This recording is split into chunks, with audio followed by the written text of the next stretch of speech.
अस्सलामुअलैकुम। मिर्च के पकोड़े बहुत तरह से बनाए जाते हैं। आज मैं आप लोगों के साथ बहुत ही आसान 3 तरीके शेयर करूंगी जिससे आप मिर्च के पकोड़े घर पे बना सकते हैं। आप सिंपली मिर्चों को धो लीजिए, उसके बाद इनको नमक लगा के रख लीजिए। मिर्चों को दरमियान में से काट के इनके बीज निकाल लीजिए और 5 से 10 मिनट नमक लगाने के बाद इनको इस तरह से डीप फ्राई कर लीजिए और इनको अपनी दाल या सब्ज़ी के साथ आप खाने का मज़ा दोबारा करने के लिए इस्तेमाल कर सकते हैं। दूसरे तरीके में मसाला तैयार करने के लिए आप 1 कप बेसन ले लीजिए। ये मसाला मैं 1 पाव मिर्चों के लिए बना रही हूँ। 1 कप बेसन के अंदर आधी छोटी चम्मच आपने नमक की ले लेनी है। इसी मिकदार में आपने हल्दी, कुटी हुई लाल मिर्च, ज़ीरा पाउडर, धनिया पाउडर और अनारदाना भी आप इस्तेमाल कर सकते हैं। इसके अलावा आप एक छोटी चुटकी अजवाइन की भी इस्तेमाल कर सकते हैं। इन सब चीज़ों को अच्छी तरीके से मिक्स कर लीजिए। आपने जो इसका पेस्ट बनाना है वो बहुत थिक होना चाहिए, जिस तरह की मैं आपको दिखा रही हूँ। इसके बाद इन कटी हुई मिर्चों को आपने इस तरह से इस पेस्ट के अंदर लगाते हुए फ्राई कर लेना है। आप मिर्चों को गोल्डन ब्राउन होने तक फ्राई कीजिए।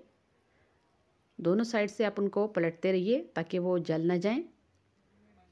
मिर्चें फ्राई करने से पहले आप उनको अच्छी तरह से धो के उनके सेंटर से कट लगा के आपने अंदर से बीज निकाल देने हैं ताकि मिर्चों की जो कड़वाहट है वो कम हो जाए। डीप फ्राई करने के बाद आप इनको इस तरह से निकाल लीजिए। आपके मज़ेदार गर्मा गर्म मिर्च पकोड़े तैयार हैं। दूसरे तरीके में हम 4 चम्मच बेसन लेंगे और 2 चम्मच इसके अंदर मैदा इस्तेमाल करेंगे। आधी चम्मच आपने हल्दी पाउडर, सुरख मिर्च पाउडर, धनिया पाउडर, नमक और 1 चुटकी बेकिंग सोडा आपने इसमें इस्तेमाल करना है और इसका पेस्ट बना लेना है। ऑयल को गर्म करने के लिए रख लीजिए।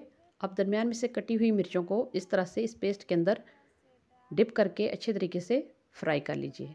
तो ये थे दूसरे तरीके के मिर्च पकोड़े। गोल्डन ब्राउन होने पर आप इनको उतार लीजिए।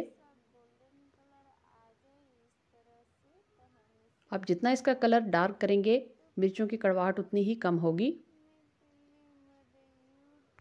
तो लीजिए, ये दूसरे तरीके के मिर्च पकोड़े भी तैयार हैं। अभी तीसरे तरीके में हम फिलिंग वाले मिर्च पकोड़े तैयार करेंगे। इसके लिए सबसे पहले आपने बेसन के अंदर कुटी हुई लाल मिर्च, नमक, हल्दी, ज़ीरा पाउडर, धनिया पाउडर डाल के आपने इसको अच्छे तरीके से पेस्ट बना लेना है। इसके बाद आपने 3 बॉयल आलूओं को मैश करके उसके अंदर नमक और काली मिर्च को डाल के अच्छे तरीके से मिक्स कर लेना है। इसके बाद कटी हुई मिर्चों के अंदर आपने इस तरीके से इस आलू को भरना है और उसके बाद आपने इनको बेसन के अंदर डिप करते हुए डीप फ्राई कर लेना है।